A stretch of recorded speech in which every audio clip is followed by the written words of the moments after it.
Hey everybody, Dirili here. Thank you so much for joining me for another episode of Hakuouki Demon of the Fleeting Blossom. We are still continuing along Hijikata's long route, which is wonderful. But yeah, just way longer than I expected. So, he's trying to shake us and get rid of us while he heads off to Eizo, but the wonderful Mr. Otori is inviting us along once they get settled in. So we'll be catching him again soon. He can't get rid of us that easily. You can just sit back, relax, and let me read you a story. He smiled. Otori. Oh, you needn't thank me. He dismissed my protest with a good-natured wave of his hand. Once you get to Eizo, I'll assign you to Hijikata. It won't be easy work, but at least you'll be with him.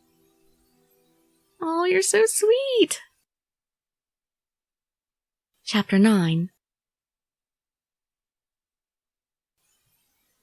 January 1869.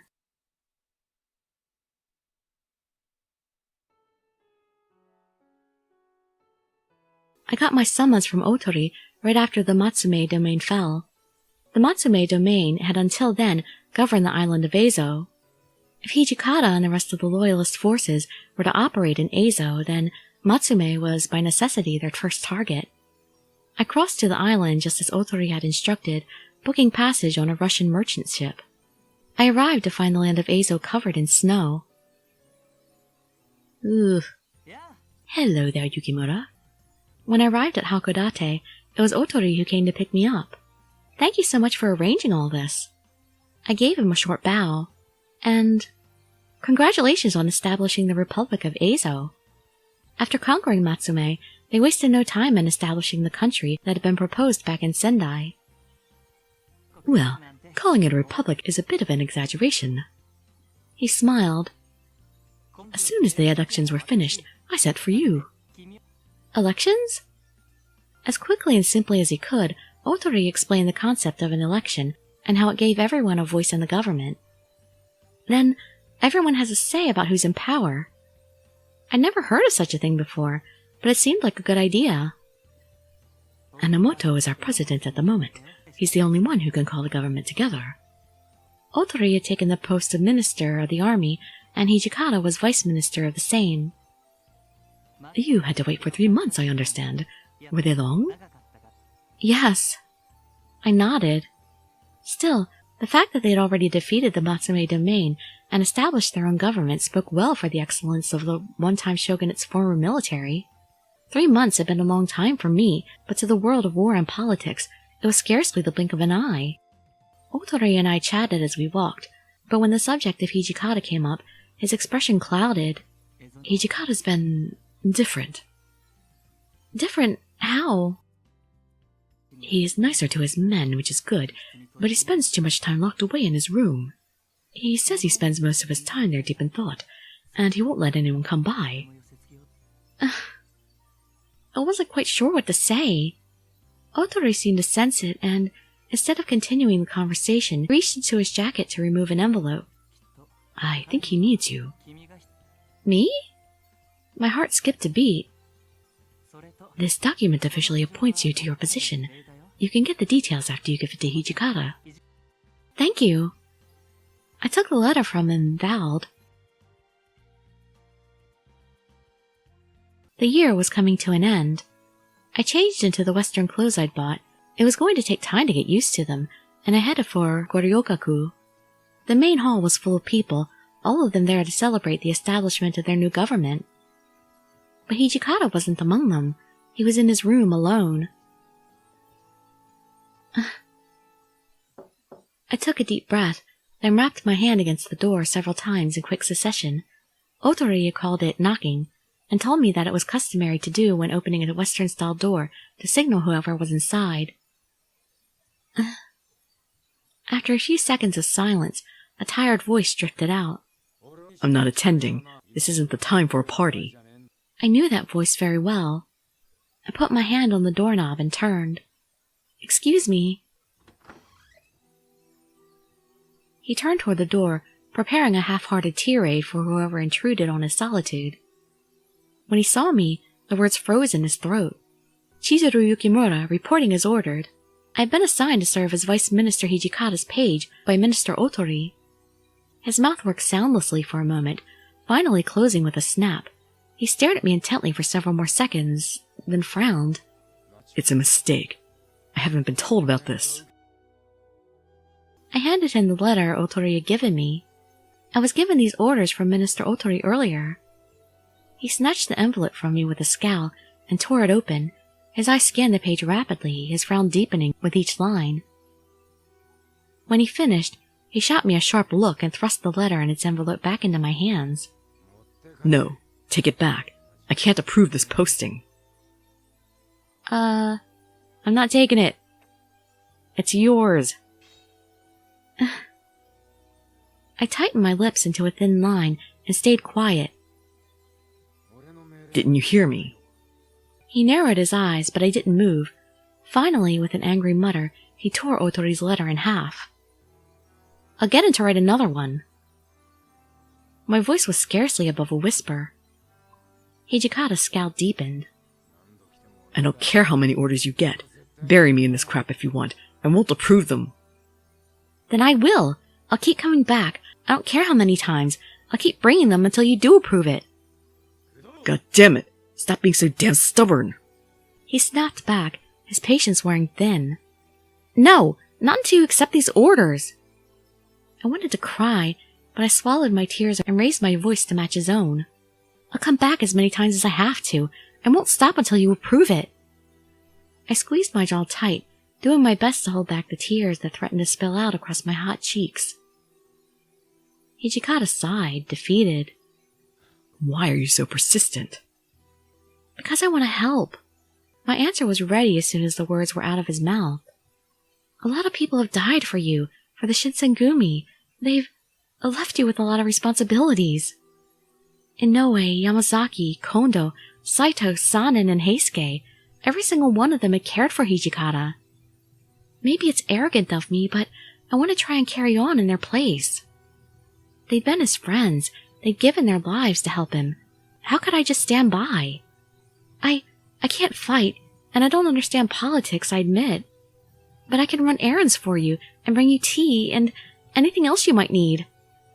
I really didn't care what he asked me to do, so long as I could do something. And you can have my blood. So, please let me stay. I want to be here with you. He stayed silent as I spoke, and his face was serious.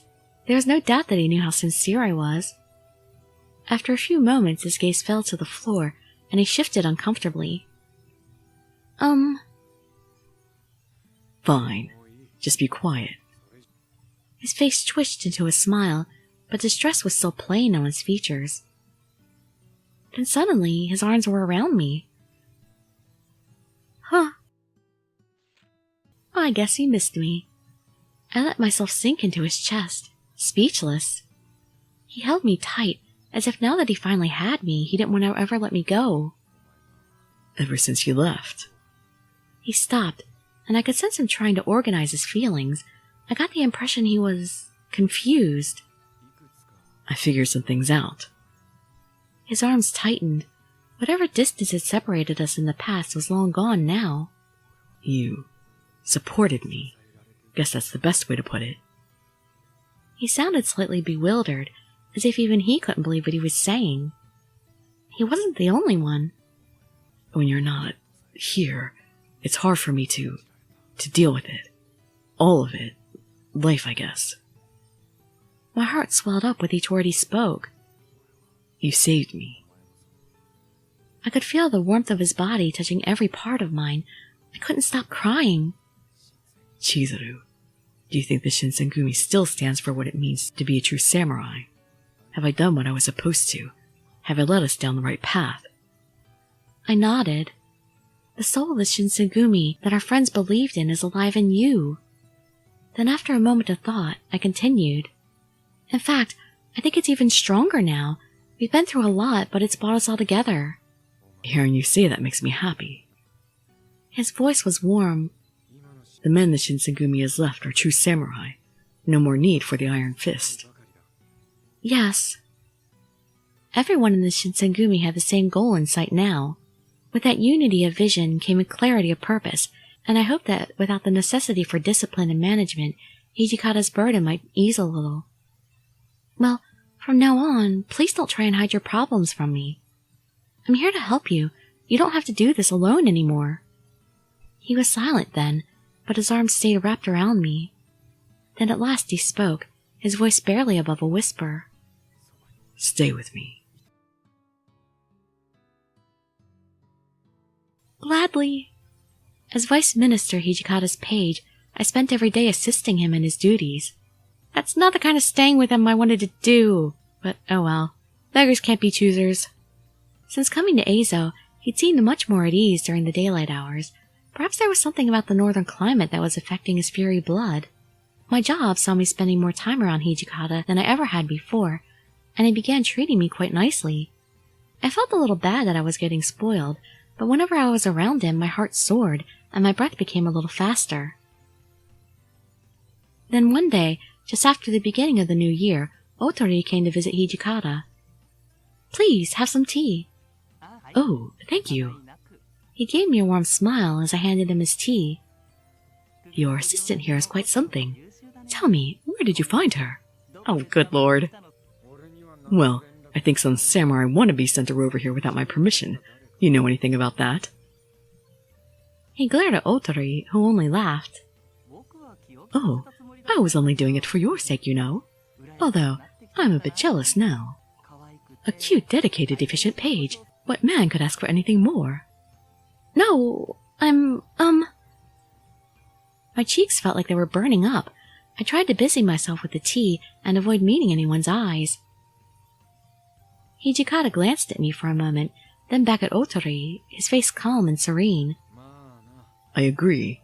So long as she sticks with me, I don't think I'll need anybody else. I nearly dropped the tea. Otori also looked rather surprised, but quickly raised his cup to his lips in an attempt to hide it. I felt as if I should say something, but...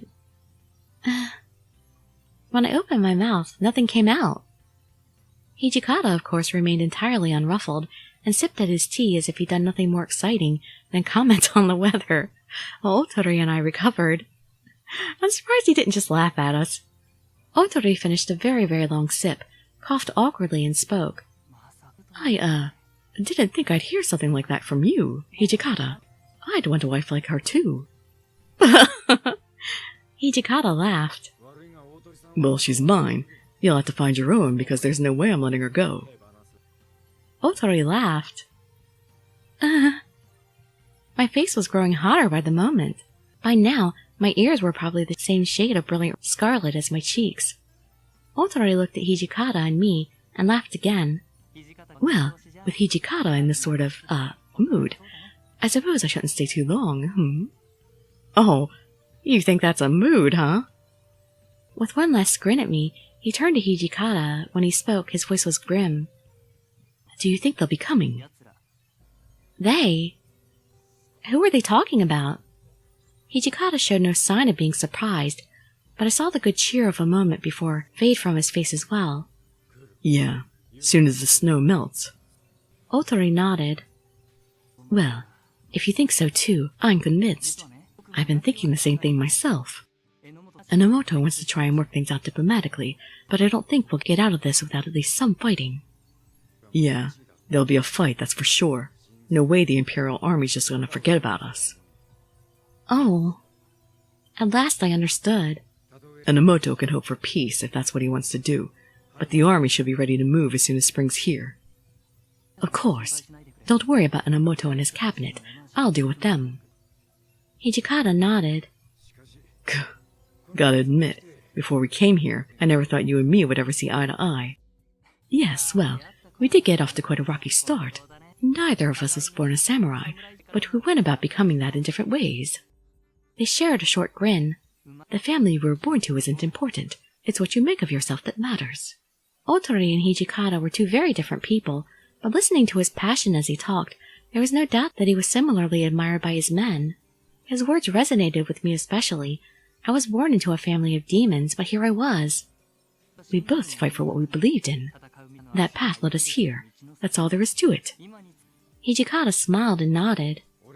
Our ambition will never waver. We'll fight till the end to give it all we've got. Otori smiled back, relieved. Thank you for your time. He bowed to both of us, stood up, and let himself out. "There's going to be a battle?" I said about clearing the teacups. "Come here, Chizuru." He turned and stepped out of the room without even waiting for my response. "Huh? I set the teacups down again and trotted after him. Outside, the wind was frigid. Without thick clothing, it cut straight through to the bone. We looked out over Eizo, blanketed in snow. "See those mountains?" Yeah. Some miles distant, a row of snow-covered peaks thrust their way up into the slate-gray sky like jagged teeth. "They'll attack Hakodate through those mountains." "Why not from the ocean?" "They have to come by ship. There was no other way to Eizo. That meant they'd have to land somewhere to unload troops, so I assumed they'd try to take the port first. Hijikata seemed to think otherwise." "No, they're smarter than that. They've got the advantage if they try to take the port. If the Imperial Army comes to Eizo, they'll probably land at Otobe, maybe Isashi." I nodded. From what I remembered of the maps of Eizo I'd seen, Otobe and Isashi lay on opposite sides of the mountains. "Once their men are over the mountains, they'll have their navy open fire on Hakodate, attack us on 2 fronts. We were at a disadvantage then. Isn't there anything we can do? Not if they attack from the ocean. If it turns into a naval battle, we're screwed. The battle here at Godokaku will be my last. This is the last place I'll ever draw my sword as a samurai." "Hijikata, run away with me!" Did that mean he believed he would die? I was so desperate to talk about something else, anything else, and so I said the first thing that came into my mind. "If they don't come, then what will you do?" There was no doubt that they would come, but I couldn't help but dream that maybe, just maybe, they wouldn't. Hijikata didn't even seem to consider how ridiculous a question it was. He only shrugged and replied matter-of-factly. "If they don't come for us, this whole thing ends. Won't be any need for something like the Shinsengumi anymore." A new era where samurai weren't needed? Where men were no longer compelled to draw swords against one another? Could such a future ever come to pass? I felt my heart swell with the desperate hope that it might be. No sooner had we stepped into the inviting warmth of Hijikata's office than his expression suddenly shifted. His body changed as I watched, his fury nature forcing itself to the fore. "Hijikata!" "And don't worry, we've been doing pretty good since I came to Eizo." He forced out a smile, even though he was clearly in pain. "Looks like my body's getting worse. Hope it'll hold up until spring at least." Did he mean that he was ready to throw his life away so long as he lived to fight one last battle? When I spoke, I was surprised to find myself shouting. "Please don't say that!" Oh God, I had to make him in the dirt. Damn it! I'm sick of making him in the dirt. "Hijikata, my blood!" I grabbed my sword, ready to draw it and cut my fingers, but he brushed it away and shook his head. I could see in his eyes that he would never agree to take my blood. "Why are you doing this?" I've earned this. This is my punishment. I have to take it." His breath was coming more quickly now, in ragged, pained pants. "You get it? No blood." Even as his body rebelled, his mind held strong. How could I try and tear down such determination? The same scene, but with different clothes. Instead, I wrapped my arms around him and held him as tightly as I could. His body shook and twitched as his fury blood clawed at the inside of his veins and his mind. I could almost see it draining life and sanity from him, more than it ever had before. The pain had grown so intense he could no longer speak. "Hijikata!" I squeezed him even tighter. He already suffered under a burden that would kill a lesser man, but he insisted on bringing himself even greater pain. Why did he do these things? I wanted to help more than anything, but all I could do was watch. Tears began to roll down my cheeks. He was suffering horribly. Perhaps he was running out of time, just like he'd said. That thought terrified me. Before long, winter gave way to spring. The snow melted, but the weather remained cold. We received the disquieting news that the Imperial Army's navy was headed for Ebisu. The report claimed that they meant to lay anchor in Miyako Bay.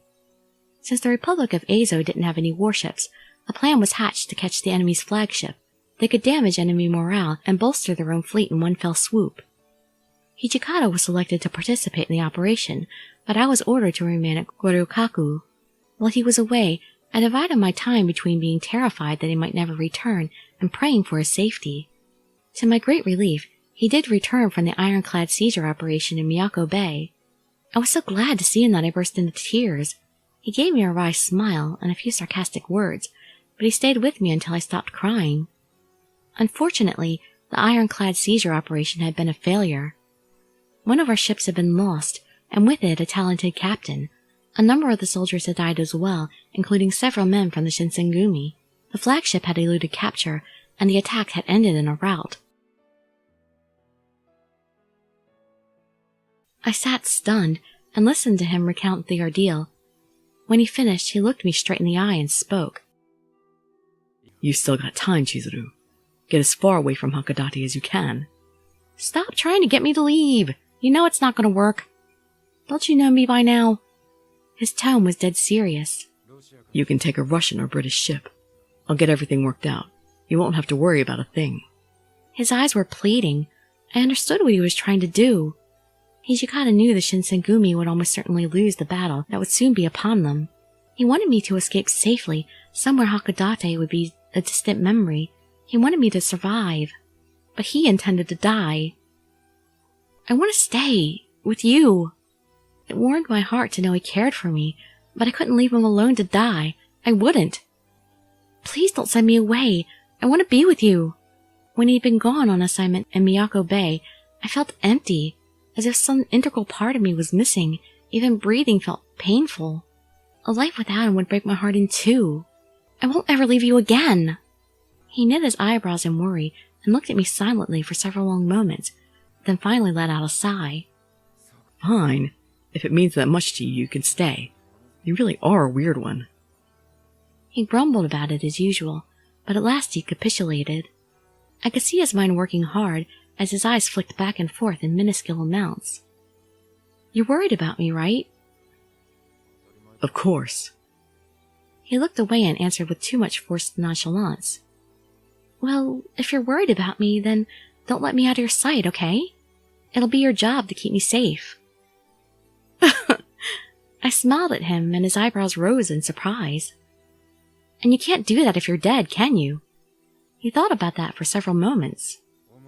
True. I can't let you out of my sight. He wasn't quite willing to commit to the rest, it seemed, but I was happy that he would admit to want to live, if only a little.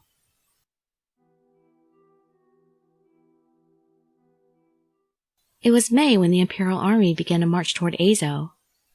Just as Hijikata had predicted, they landed in Otobe and moved their forces through Matsume and Futama passes.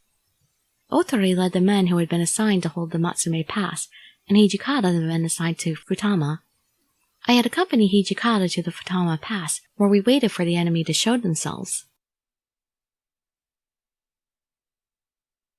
Even though the snow had long since melted, the weather was still quite cold, and it grew even worse during the night.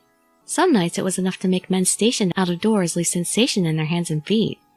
On one such night, Hijikata appeared at the makeshift barracks with a barrel of alcohol. The battle's gonna start soon.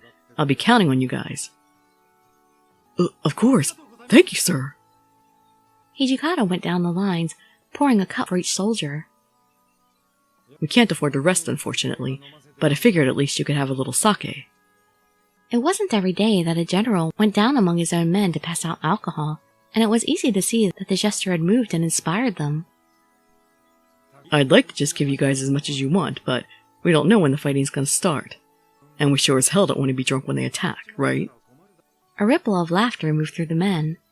So, sorry I gotta be a killjoy, but for now you only get one cup. Once this fight's over, though, you can have as much as you want. Yeah, we'll make it through this. No, screw that. We're gonna kick ass, so we can come back here and get drunk. That's something worth fighting for. The soldiers laughed and cheered, and Hijikata even joined in. The whole army was tense with anticipation of battle. Every person at the Futama Pass knew it would be a difficult one. But Hijikata's visit had raised their spirits, and bolstered their resolve. The frigid spring night seemed a little bit warmer. As Hijikata and I walked back to his tent from the barracks, the soldiers still talking and carousing behind us, I finally spoke. "Hijikata, are you all right? Would you like a little blood before the battle?" He looked down at me, one eyebrow raised. I was at a loss for words. Something had made me nervous, but I couldn't put my finger on what. You're not drunk, are you?" He grinned and gave me a snort of laughter. "What is this? Come on, kid. I only had 1 cup. I can hold my liquor." The smile faded from his face, and his gaze slipped into the distance. "They're like sons to me, you know?" I knew how he felt. The men in that barracks had gathered to the battle standard of the Shinsengumi. Their warrior souls longed for the honor and righteousness the Shinsengumi stood for. "Not much I can do for them now. Seems like a little sake is the best I can give them." There was no option to retreat from the Futama Pass. If the enemy overwhelmed us, or our ammunition ran out, then the Imperial Army would slaughter us and march on Edo. But even in the face of such odds, no one doubted Hijikata. Each and every man was prepared to fight and to die, if that was what was called upon them to do. Sake was a small thing to give them in return, but perhaps it was enough. I'm sure they understand how you feel. He blinked, his eyes coming back into focus, and turned to look at me. His face broke into a warm smile. "Well, if you think so, then I must have done something right." I felt my face flush. Well, I thought to myself, I need to tell him how I feel more often.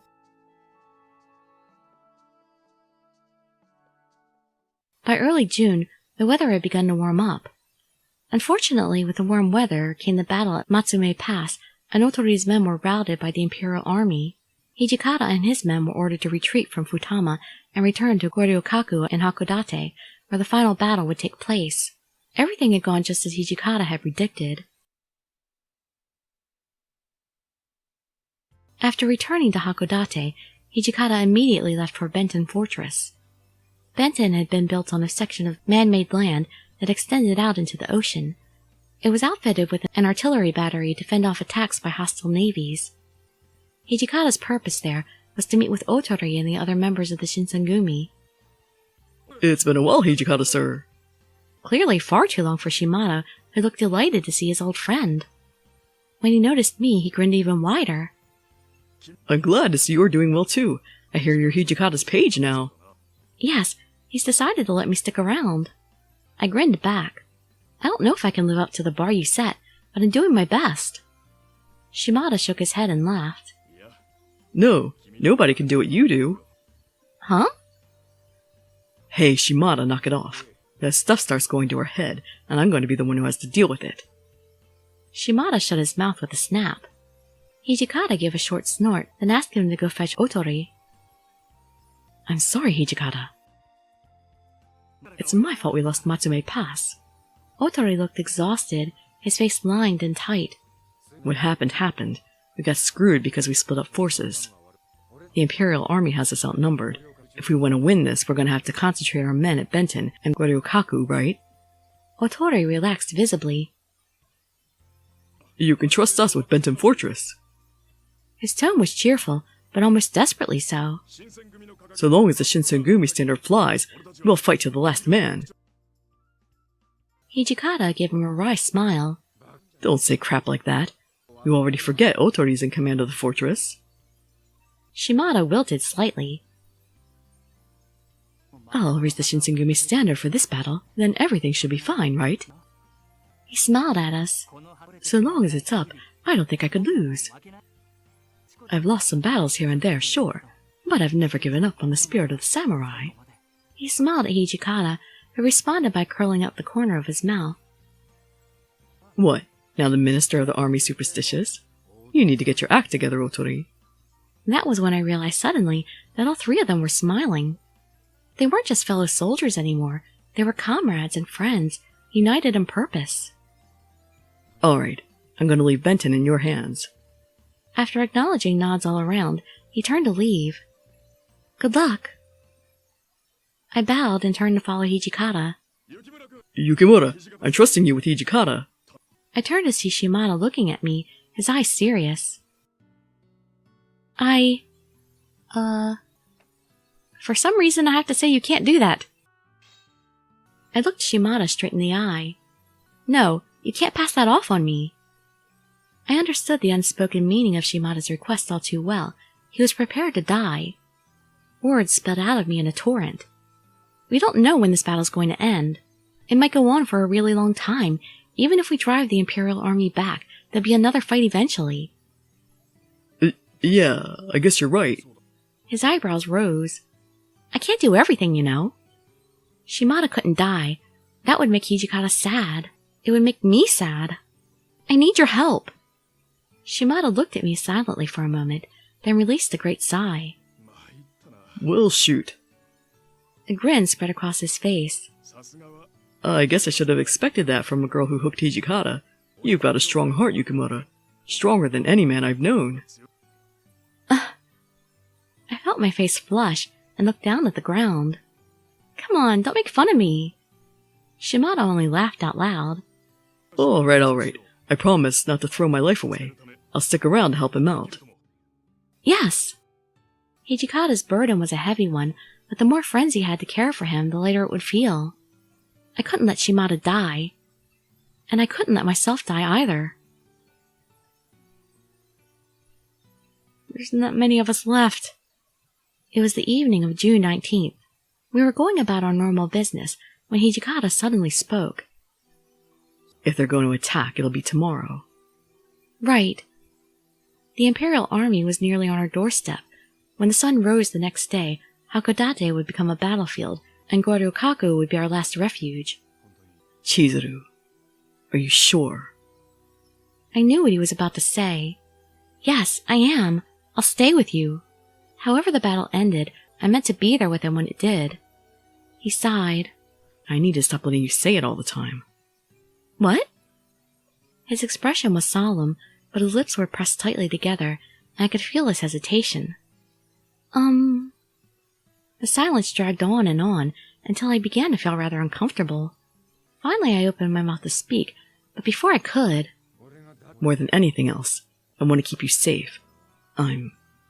I think I'm probably in love with you. God, about time! How long has it been? We haven't even had a kiss yet, have we? My mouth hung open, the question I'd intended to ask now long forgotten. I'd loved Hijikata for some time by then, and in the past weeks and months, I've begun to realize just how much he cared for me as well. But to hear the words at last... For a moment, I thought my heart would stop. In love... He gently lifted my mouth shut and gave me a crooked smile. I thought I could just die as soon as I'd done what I had to do for the Shinsengumi. I didn't know what to say. It's not that I wanted to die or something like that. I just wouldn't have had anything to live for anymore. He smiled, although it seemed a little sad. At most, he had only ever allowed me glimpses of his thoughts and feelings, but now he was telling me things I was sure no other human had ever heard. It made me happy to know that he trusted me so truly and deeply, but what he was telling me was heartbreaking. To look into the future and see nothing? How could that not have been agony? So long as I led the Shinsengumi and made them into what they were meant to be, what did it matter if I lived or died? The Shinsengumi had been the only thing that kept him going. Once that burden was no longer his to carry, his life would be empty. Unless he could find something new, what reason would there be to go on living? But now, I've got a reason to live. I felt my body sag in relief. I'm so glad. He'd been through so much pain, and yet he still wanted to live. That made me happier than anything else. That's good. I could feel tears start to well up in my eyes. Hijikata smiled down at me tenderly and laid his hand against my cheek. When he spoke, his voice was barely above a whisper. You are the reason I want to live. Me? Did he really mean that? Could I really be Hijikata's reason for living? Would I be able to give him what the Shinsengumi had? I started to cry. He opened his mouth as if to say something, then closed it. There was no more need for words. Finally! Finally! He wrapped his arms around my body and drew me close. I felt his warm breath moments before his lips pressed against mine. There, nestled safe in his encircling arms, I felt content. I felt happy. His hair brushed against my tear-stained cheeks, tickling me. I could feel his desire for me in a way so deep and powerful that mere words could never have done it justice. His warmth pressed against me, soothing even the deepest places in my heart. All the wounds I'd suffered at sorrow's hand began to close, his love the only salve they needed. At last, his stubborn heart had opened, and through his lips it poured out what had been kept long hidden. His touch was as gentle as ripples on the lake, but when we kissed, I felt him in a passion that burned so hot as to put a forge to shame. I could feel our hearts, our feelings, our very selves intertwine. And though that feeling faded as our lips parted, the love that had flown between us remained in my heart, its radiance undimmed. Wow, and that was all about a kiss? That was some kiss. I love Hijikata as he loves me. That was an immutable truth now. The sky was blue, fire was hot, and we loved one another. A faint smile played about Hijikata's face as we looked down at each other, but when he spoke, it was with the strong, powerful voice I'd heard many times before, when he commanded his men. You're going to stay by my side. I won't let you go even if you want to, so be prepared. I love it when guys say things like that. His eyes met mine, and through them I felt an echo of the moment we just shared. Yes! I couldn't stop crying. My heart overflowed with joy, and it trickled down my face as tears. I helped give Hijikata a reason to live, or at least that was how he felt. That was more than I ever could have asked for. Actually, we're going to go ahead and stop there. We had our wonderful moment! Thank God, finally, it took long enough. But, good God, is that going to be the only one we get, though? So really, Harada's the only one that actually gets some in this game. But he's that type. I'm not disappointed, though, because I really like the stoicism of these guys and all. I can imagine things well enough. I'm okay with that. I think he should have a good ending coming up, and I think soon. But we'll see. Hope you turn in to see that. Yeah, hope to see you there or in some of my other videos, and I'd be so grateful for any likes, comments, subscriptions, or shares with your friends to show some support. Thank you so much for joining me, and I wish you all health, happiness, and safety. Dirili signing out. Bye-bye, everybody.